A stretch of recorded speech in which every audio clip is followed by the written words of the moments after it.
Okay, so I'm going to zoom in right on the screen here so you can see it, and I don't have any glare from my shop lights on it. So the touchscreen itself is very nice. I would compare this to like iPad quality versus Android quality, which is not worth a damn. If you have kids and one has an iPad and one has an Android, you know what I'm talking about. Anyways, very well done on the touchscreen. It is super bright, super crisp. So the touchscreen is definitely a win. Pretty easy to put your measurements in. So say we'll do a 55-inch cut, hit go, and the slide's going to run down to 55 inches. And I'll show you that in a little bit. You can also say if you're doing decimals, fractions, all that kind of stuff. So 55 inches, and then you can hit the space and do 3/8 for 3/8 of an inch. As you can say, so 55 and 3/8, or if you're not really sure, if you are more of a decimal person and you want to put in the decimal form of 3/8 of an inch, or say like a half inch, you can do 55.5 inches. So it doesn't matter, you can do decimals or fractions, which is really nice. You can also toggle right over here and jump into millimeters, which is really nice for cabinetry stuff. If you're working with a lot of like the Bloom hardware, your drawer boxes are easier to cut and do in millimeters. So that's nice that you can just toggle right back and forth. You don't have to change any settings. It's super easy to calibrate this thing. You can just hit that calibration button. Oops, we'll go back in here. You can hit this caliber right here, and usually you like to pick a measurement like 5 inches and hit go. And you'll see the slide comes right there. You would cut the board at what it is. 5 inches is what it thinks it is. Put your calibers on it and put what your new value is. And you can do that out to like 3 or 4 decimal places. So really easy to calibrate this thing.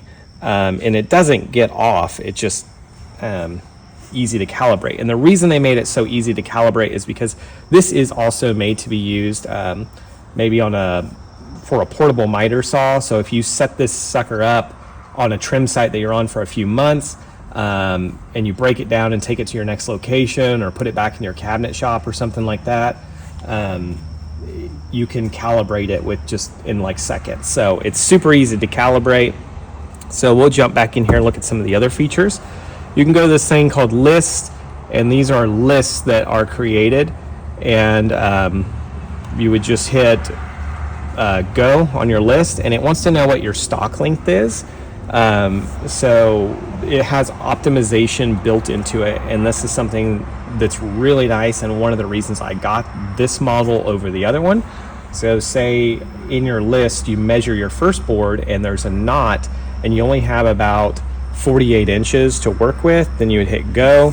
It's going to automatically optimize this list and look for where can I get the most use out of that 48 inch piece, and as you hit go it goes to the next one. And I burnt up all my wood with that 48, so say my next piece is 96 inches nice and clear, it's going to go ahead and let me start cycling through the material that is suitable for that 96 inch material. If you had the print option, it would be printing off a label as it does this, and it would just print the number of pieces and the length. And you can see down here it says 3-4 pre-finished UV plywood. This is a list that I imported from Mosaic. There is a USB jump drive on the back of this so that you can hit download, and it works seamlessly. Like I just exported it in Mosaic as a I think an Excel file and onto a jump drive, and just popped it in the back of this thing, and it loaded it right up perfect.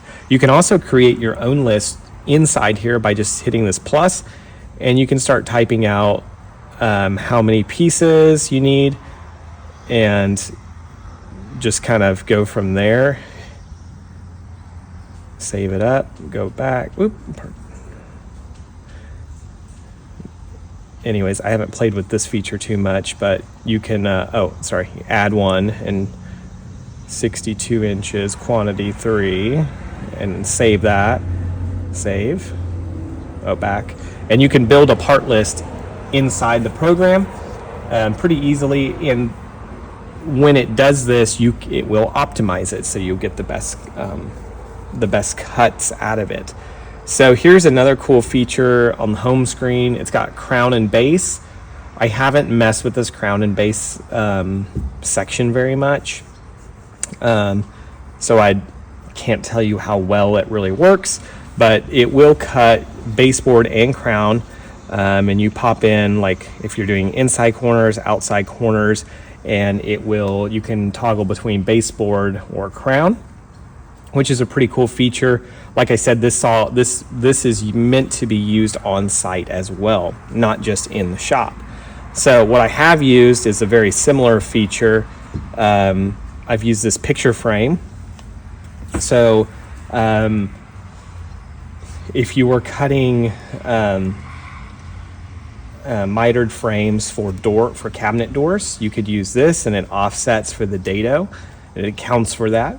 Or if you're just doing picture frame molding, where I used this at was to cut panel molding to go inside of a frame. So I needed 4 pieces, and so it's really easy. You just put in, like, say you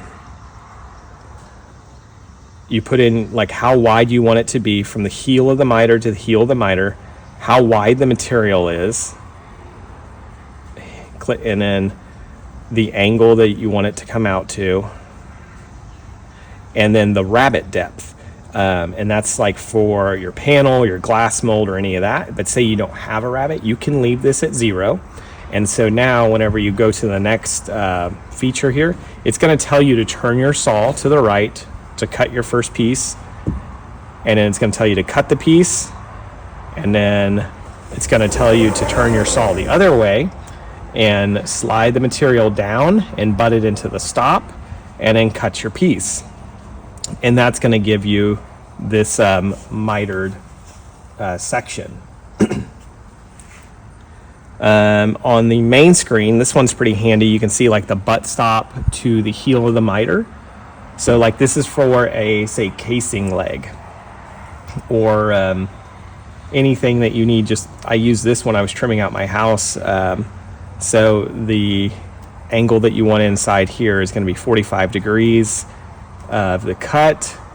And it's weird that on the other miters they want you to put in 90, but this one you want 45 if you want a 90 to come together. Anyways, it's because you're cutting one length and the others you're cutting all of them. But anyways, here nor there. It won't let you put in 90 either. So then you'd put in your casing width, which when I was cutting was like 3.5. Oops, sorry, you gotta put in your casing width here. And then which side of the saw you're gonna cut on. So if you're gonna cut the left hand or the right hand. So, and then you hit go, and it's gonna slide right down to where it needs to go. So this is actually really cool for cutting your casing miter legs. It takes a minute to kind of understand it, because if you're cutting on the left side versus the right side, and I was consistently getting like a 32nd of an inch off, and I figured out that I was just doing the operation that it wanted backwards. I was butting the wrong part of the wood into the stop, and it was the opposite of what it wanted. And once I figured that out, I was bang on accurate every time. So anyways, that's pretty handy. I really think that one of the really handy things for like the cabinet shop is this, is obviously cutting from lists that you can import in here, so you don't have to punch it in, hit go, chop it, punch it in, hit go, and chop it. It might be a little confusing to keep up with what part you're cutting. So in Mosaic, you can break down, your cut list into multiple sections. So I have one, it's just my stretchers, one that's just my drawer box material, one that's my face frame. So if you break it all out like that, it'll help you keep it all straight. But I really think this feature right here is really nice for cutting miter doors, or cutting any kind of panel molding, and because it's incredible, it's dead on accurate, and it's way faster than trying to measure from the heel of the miter to the heel of the miter. It makes it repeatably easy. And then you can pop right in here and you can put in standard dimensions and go from there.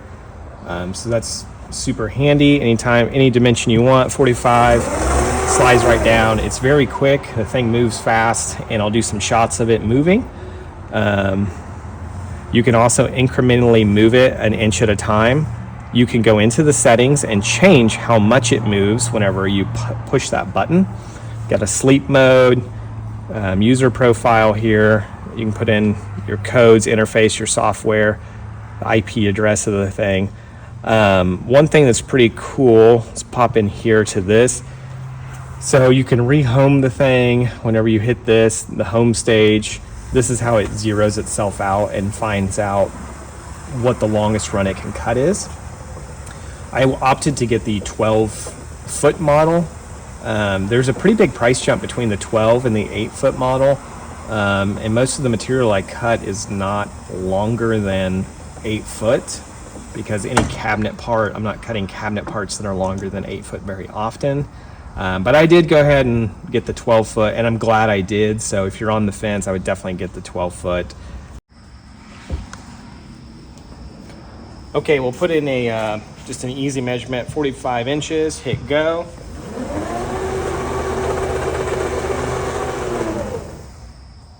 And remember, we changed it to half-inch increments, so if I hit this, it's gonna move a half inch every time. 60 inches, go. 32 inches, go. Pretty easy stuff. So this bar has a lot of adjustability. You just undo these and slide it this way or that way. And that's so that you can get this right up to your blade of your saw.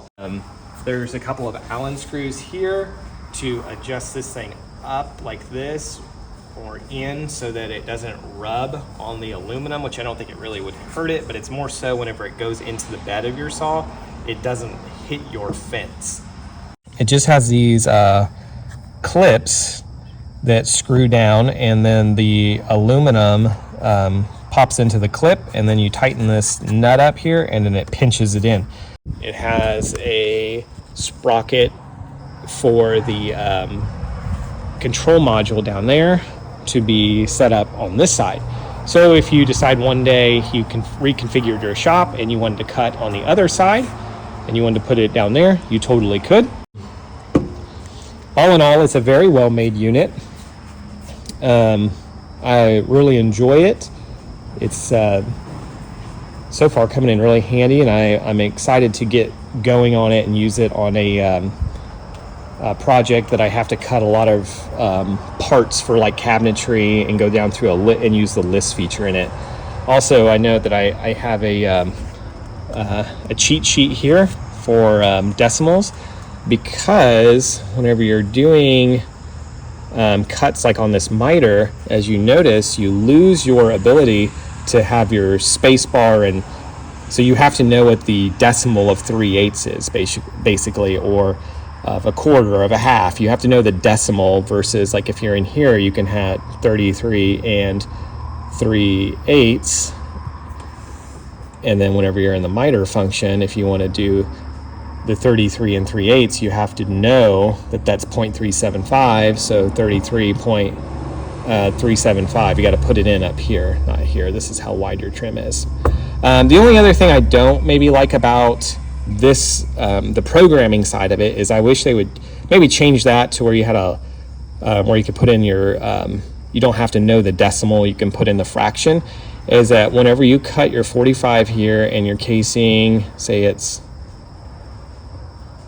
45 and then 3.5 inches wide, and then you say you want a piece that's 33 inches long, and it would be nice if you could put in the 3/8, but you would have to put in your decimal on that and hit go.